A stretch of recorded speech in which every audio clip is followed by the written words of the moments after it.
everybody, what's up? It's Philly X, Confident Gamers. We're here still at Anime USA 2015, and I'm here with Brent Newhall. Now, we've attended 2 of his panels so far, and I felt like I had to talk to him.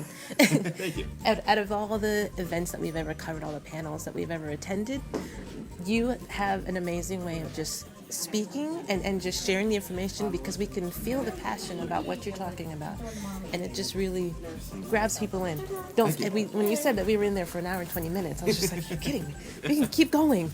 So please introduce yourself and share with us your expertise. Sure, thank you. So my name is Brent Newhall. I've been an anime fan for about 20 years now.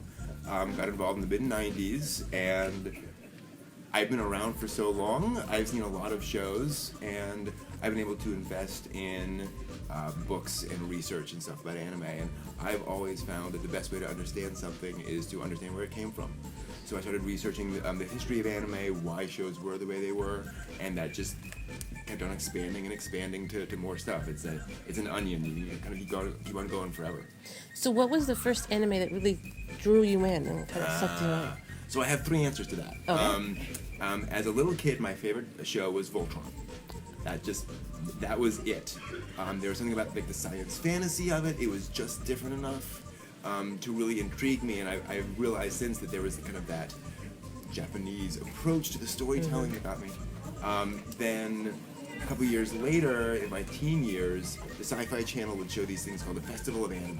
Mm-hmm. And so we would see all these anime films, and they had an OVA called Dominion Tank Police. Okay. Really goofy, but there is this moment in the middle of it where we suddenly dive into this very serious reflection on what it means to be human and how people treat each other. Very, very interesting. That was when I realized, okay, I'm intrigued by this. Then, about a little while later, I went on Amazon.com, which just had an anime section. Just opened it for the first time, and I bought the Tenchi Muyo OVA collection. I'd seen bits of it, and then I had my wisdom teeth pulled. Oh no. And so I was bedridden for a day, and I was like, I'm going to put that on and watch it. And I watched that, and I was like, all right, I'm a fan. That's it. There was so many different elements of that that just really sucked me in. Awesome. Now, is this, okay, I'm assuming this is not the only convention you attend. Sure. So how did you connect with Anime USA? Anime USA was actually, initially I was attending as a fan, and I did that for a couple of years, and then I just saw that they allowed panelists to submit panels. And so for a couple of years now, I've been submitting panels, and they've allowed me to do more and more panels every year, and so I just keep on doing more as much as they allow me to do.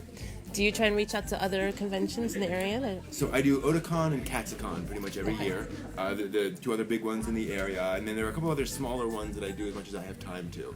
I've been to some other conventions like New York Anime Festival and Anime Expo, but travel and the expense and all that, I just can't do that consistently. I heard a rumor about Raspberry Pi.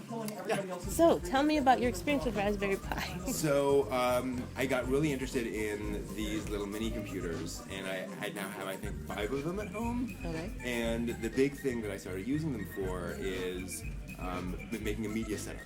So I have a lot of anime, and I've started ripping it and putting it, and so I have a Raspberry Pi connected to 4 external USB drives. And so I have like 12 terabytes of space with all this anime on it. And so I use that as my home media center, and then downstairs I have it hooked up to my TV, so I can stream all of that to the big screen downstairs. So I have, thousands of hours of anime I can watch anytime I want. Awesome. Now, we as in Confident Gamers, we obviously do a lot with video games and stuff like that. So do you have any connection with video games, love for video games? To some extent. More in my earlier years. I grew up as a graphic adventure fan, so I played a lot of Day of the Tentacle and Indiana Jones, The Fate of Atlantis, and all those games. X-Wing Space Combat Simulator, a lot of those games back in the day. And I actually built a MAME arcade cabinet at home. So I have an arcade cabinet that runs Frogger and Galaga and all that kind of stuff. Awesome. I really like those. I've tried some of the other consoles before, but retro gaming is really my big love. Okay.